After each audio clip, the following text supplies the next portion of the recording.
Assalamualaikum warahmatullahi wabarakatuh. Saya Yudi Pramuko, tukang donat dari para YouTuber tertua di semesta.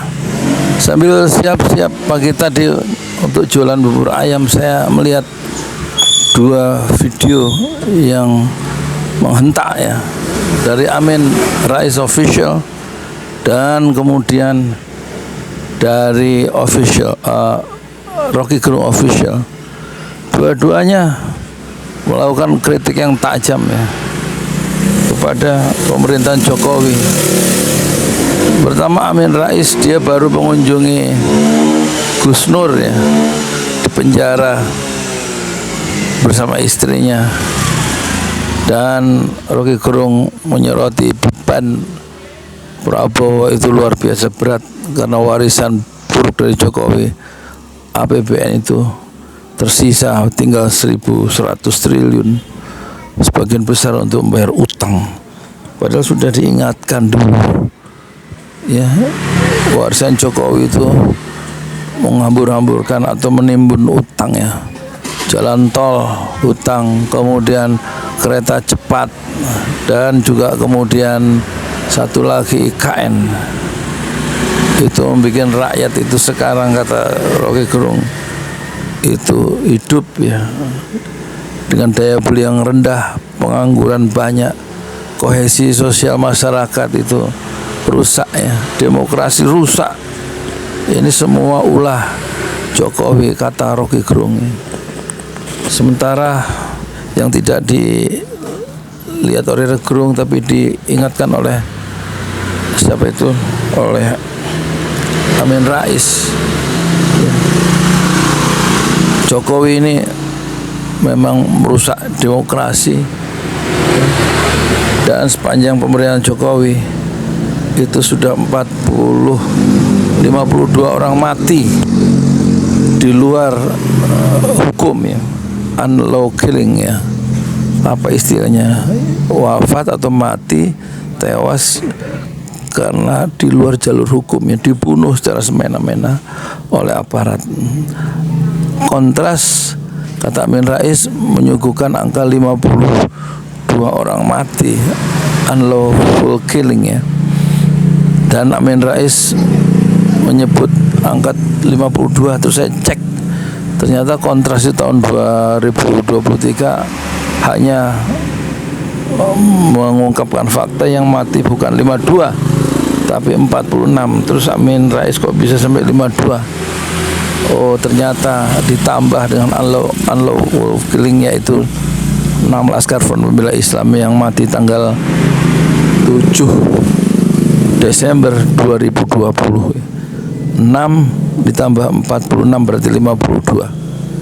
Dan itu tanggung jawab pada Jokowi dan Amin Rais berulang kali dalam videonya.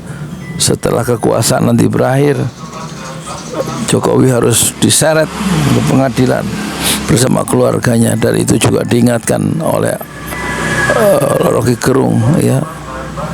Tuntutan masyarakat untuk agar Jokowi mempertanggungjawabkan itu, dan sudah diingatkan, tapi memang Jokowi bandel, kira-kira begitu ya kalau bahasa sekarang ya. Dan tentu menarik juga itu Amin Rais bersama istrinya itu mengunjungi Bambang Tri, tapi bukan Bambang Tri, Gus Nur berjumpa, ada fotonya di situ, disambut dengan ramah, dan Gus Nur katanya menjadi imam masjid dalam satu musola atau masjid di lapas yang bersih, dan namanya Masjid Nur, dan imam masjidnya 5 kali adalah sehari semalam itu adalah Gus Nur ya, dan dia berperlakuan dengan ramah dengan aparat kepolisian setempat. Dan saya dulu pernah juga diundang untuk podcast Gus Nur ya, dan ditunggu kedatangan saya di Malang, dan saya kemudian beli pesan online 400.000 ongkos bis ke Malang dari Parung. Tetapi setelah muncul syarat-syarat untuk perjalanan dalam konteks COVID waktu itu, harus surat ini surat itu, bikin saya mengurungkan niat ya untuk melakukan perjalanan bis dan wawancara dengan Gus Nur yang sudah menanti di kota Malang. Timnya akan menjemput kalau saya sudah tiba di stasiun bis Malang, karena saya tidak jadi karena kerumitan syarat-syarat untuk melakukan perjalanan, harus melampirkan surat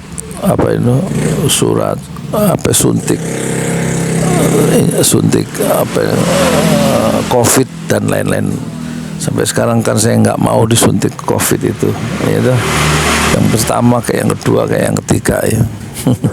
Jadi saya dulu pernah ya hampir berjumpa dengan Gus Nur. Moga-moga ya satu saat saya akan berbincang-bincang dengan Gus Nur ya di podcastnya, mungkin begitu ya. Sekarang COVID sudah berlalu, moga-moga masih ada umur panjang bisa berjumpa dengan Gus Nur yang menurut Amin Rais pemberani, mengkritik kekuasaan, sebagaimana Bambang Tri ya berani menulis buku Jokowi Undercover 1 dan 2 dengan penuh keberanian. Dan dua orang berani itu dua-duanya mendapatkan kezoliman di zaman Jokowi. Di samping 16 laskar pembela Islam dan juga 42 orang yang dibunuh oleh aparat selama pemerintahan Jokowi. Ini semua harus dipertanggungjawabkan, di samping kerusakan ekonomi, kerusakan keadilan sosial, kerusakan kohesi sosial, sebagaimana disitir oleh Rocky Gerung ya. Dan tentu Prabowo tidak meneruskan kerusakan, tidak melanjutkan kerusakan yang diciptakan oleh Jokowi selama 5 tahun terakhir. Ya moga-moga ini kita cukup punya presiden seperti ini yang membuat kita semua susah ya, dibunuh, dipenjara, dan diperlakukan dengan semena-mena. Dan dengan konsisten Jokowi membela kelompoknya sendiri, membela keluarganya sendiri, dan membela oligarki, dan menyia-nyiakan rakyat kebanyakan sambil meninggalkan hutang dan kerusakan demokrasi, ekonomi, dan politik.